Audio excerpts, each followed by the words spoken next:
Imagine you're carrying a bucket of water. You notice there's a crack on the bottom and it's starting to drip out little by little. Now we can try and mop the puddle every hour, or we can address the root of the problem. Today I'm here to persuade you why you should support the Safe Needle Exchange program. First, we're going to look at the problems, investigate the underlying causes, and explore a couple of unique solutions.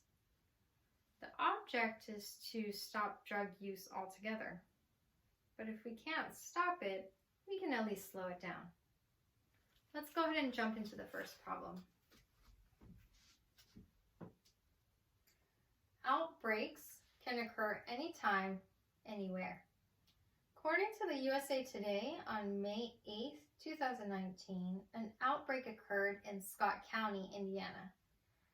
Nearly 150 people were newly diagnosed with HIV. This was because there was minimal HIV care and there was no safe needle exchange program put into place.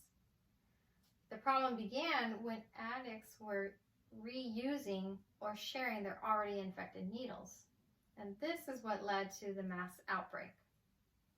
Now, policy changes need to occur in order to prevent further infection. According to the Washington Post on September 3rd, 2015, treating HIV can cost you up to $380,000 per person. Now, the Safe Needle Exchange program can cost about $68,000 per year. By investing into this program, taxpayers can save about $45.6 million. These statistics were collected between 1998 and 2008. Now that we've looked at the problems, let's explore some of the causes. The number one cause of infection is the reusing of needles. According to the BBC News on February 23, 2015, there was an unlicensed medical doctor in Roca, Cambodia, who was found to have been reusing the same needle on multiple patients. This is what led to the massive HIV infection. 4 of the victims who died included 3 elderly and 1 baby. Now, according to CBS News on July 17, 2017, needles can easily hide in baseball fields, playgrounds, beaches.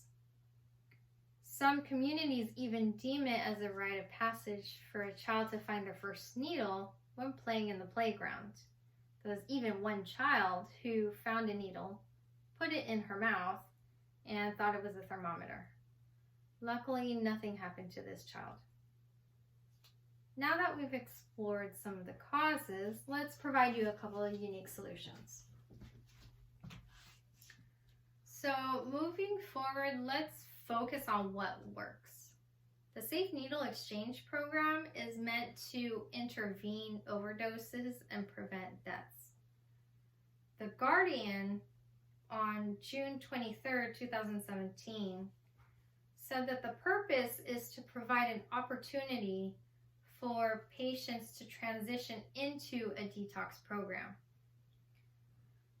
The WHO and United Nations also found that there was a 70% decrease in HIV cases that was directly related to injectable drug use. One nurse even said that she can't prevent a person from using drugs, but what she can do is prevent them from overdosing and be there on site. Now, according to the OC Register on April 6, 2020, another possible solution is a mobile safe needle exchange program. They can drive to local communities, offer clean needles. They can accept used or dirty needles. They can keep the streets clean, and then they can also reduce pollution.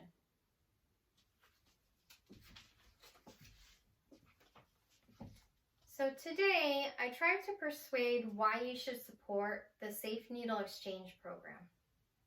First, we looked at the problems, investigated some of the underlying causes, and explored a couple of unique solutions. The needle exchange program is going to be expensive, but it's going to be a lot less expensive than treating the disease itself.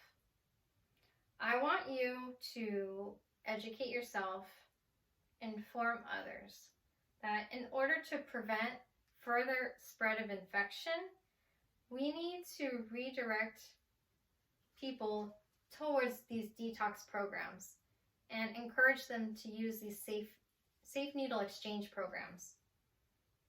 Why mop the whole puddle when you can address the root of the problem and prefer the leak from spreading even more?